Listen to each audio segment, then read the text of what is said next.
Hi everyone, my name is Shay and I'm co-founder and CTO at Noname Security. In this HelpNet Security video, I'll be talking about API security. We've recently commenced an API security research with Opinion Matters, which is titled the API Security Disconnect, in which 600 security leaders were queried on the topic of API security. Before I talk about the actual results and conclusions, I'd like to start with why should anyone care about API security. I believe three main things happened with APIs in the past few years that made them a very interesting topic.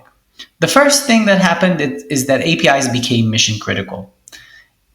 That means that from the largest financial transactions to speed of centrifuges to operations of physical machines, it all became API driven. In any critical pipeline in the modern org, you can definitely find two pieces of software communicating. And this communication is API based. The second thing that happened is that the modern environment is very scattered. Multiple cloud presences, multiple API gateways, multiple subscriptions in every one of the cloud vendors. And so it makes it very difficult for the modern org to know where their APIs are. And the third thing that happened is that the dev velocity increased dramatically. That means that security and dev velocity are in constant conflict. It makes it very hard for the security org to know what their APIs are doing. And so if the modern org doesn't know where their APIs are and they aren't really sure what they're doing, but they're involved in critical pipelines, it isn't surprising that APIs became the most prominent attack vector in 2022 and possibly in the future as well. Now, we commenced this research together with Opinion Matters in order to kind of query security professionals and security leaders to see what's their take on this problem of API security. And the results were really interesting because what we found is that although there were many breaches within organizations that are related to API security, it seemed that some security professionals had a very wrong perception in which they do have their APIs under control.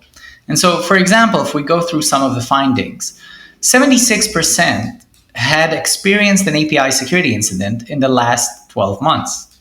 74% don't have a full API inventory or know which of their APIs return sensitive data. But yet, 71% actually say they are confident in the API security provided by their CSP. 81% of CISOs have experienced an API security incident in the past. 53% of AppSec teams have experienced an API security incident. And so we see that there are many incidents that are happening in this space, but yet when asked if they are confident in the security provided, that the response from the security professionals is yes. Some more interesting findings, right? Some more interesting findings. How easy or difficult is it for your API security solution to scale up to meet your needs? 52% actually said it was either very or fairly easy to scale the solutions. But then, if you remember from previous answers, they've all experienced breaches. They've all experienced incidents. And so it's very interesting that although they claim that it's very or fairly easy to scale solutions, in reality, you actually see many breaches happening. Actually, it's not that bad because like 22% admitted that it was either very or fairly difficult to scale their solutions. I think it's worth talking about the scope of the problem of API security, because there seems to be a lot of confusion around what should API security actually include. So, to my best understanding, API security includes three main pillars. The first one is posture management.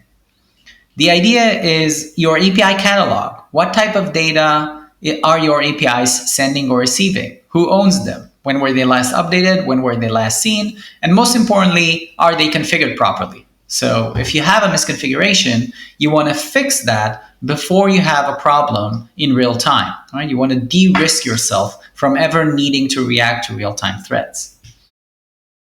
The runtime protection, which is the second pillar, is all about protecting you in real time. The idea is if you have an attack going on or a breach going on or something that is happening at this moment in time, someone is attacking your APIs right now, you want to be able to block it, right? You want to rely on some blocking mechanism, some response mechanism that you'll be able to react to the threat. And the third pillar is testing, right? You definitely want to test your APIs before you release them into production.